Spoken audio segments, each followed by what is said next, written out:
கோவை மாநகர் மாவட்ட இளைஞரணி மற்றும் கேஜி மருத்துவமனை இணைந்து கழக இளைஞரணி செயலாளர் தமிழ்நாடு துணை முதலமைச்சர் இளம் தலைவர் மாண்புமிகு உதயநிதி ஸ்டாலின் அவர்களின் பிறந்தநாளை முன்னிட்டு தமிழ்நாடு மின்சார மதுவிலக்கு மற்றும் ஆயத்தீர்வைத்துறை அமைச்சர் கோவை மாவட்ட பொறுப்பு அமைச்சர் மாண்புமிகு வி செந்தில் பாலாஜி கோவை மாநகர் மாவட்ட திமுக செயலாளரும் முன்னாள் சட்டமன்ற உறுப்பினருமான நா கார்த்திக் ஆகியோர் வழிகாட்டுதலின்படி ராமநாதபுரம் கலைஞர் தமிழ் மன்றத்தில் நடைபெற்ற பொதுமக்களுக்கு இலவச மருத்துவ பரிசோதனை முகாமை கோவை பாராளுமன்ற உறுப்பினர் கணபதி ராஜ்குமார் அவர்கள் மாநகர் மாவட்ட துணை செயலாளர் கோட்டை அப்பாஸ் ஆகியோர் துவக்கி வைத்தனர். கோவை மாநகர் மாவட்ட இளைஞரணி துணை அமைப்பாளர் லாரா பிரேம்தேவ் ஏற்பாட்டில் மாநகர் மாவட்ட இளைஞரணி அமைப்பாளர் ரா தனபால் தலைமையில் துணை அமைப்பாளர்கள் கே பி திருமலை ராஜா, கா மணிகண்டன், கோவை அருண், துரை, பிரவீன், சிஎம்எஸ் இப்னு மசூத் முன்னிலையில் நடைபெற்ற இந்நிகழ்ச்சியில்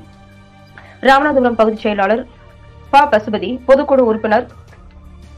உறுப்பினர்கள் வே நா உதயகுமார், மும்மாசா முருகன், மாநகர் மாவட்ட சிறுபான்மையினர் நல உரிமை பிரிவு அணி அமைப்பாளர் லா தேவசலன், வட்டக்கழக செயலாளர்கள் சண்முக சுந்தரம், மாநகராட்சி பணிகள் குழு தலைவர் சாந்தி முருகன், பகுதி அவைத் தலைவர் சந்திரன், ஸ்டான்லி, துரை, மோகன், செந்தில், குட்டி என்கிற கார்த்திக், பிரின்ஸ், தங்கராஜ், மாணிக்கம், மயில்சாமி, பார்வதி, இளைஞரணி நிர்வாகிகள் கௌசிக், கோபால், விமல், நிர்மல், டேனிஷ், சூர்யா, பரணி, சாம், விக்னேஷ், அபிஷேக் மற்றும் கழக நிர்வாகிகள் கலந்து கொண்டனர். மேலும் இம்முகாமில் பொதுமக்களுக்கு இலவசமாக BP, sugar, BMI, ECG, echo பரிசோதனை செய்யப்பட்டு மருத்துவ ஆலோசனை வழங்கப்பட்டது என்பது குறிப்பிடத்தக்கது.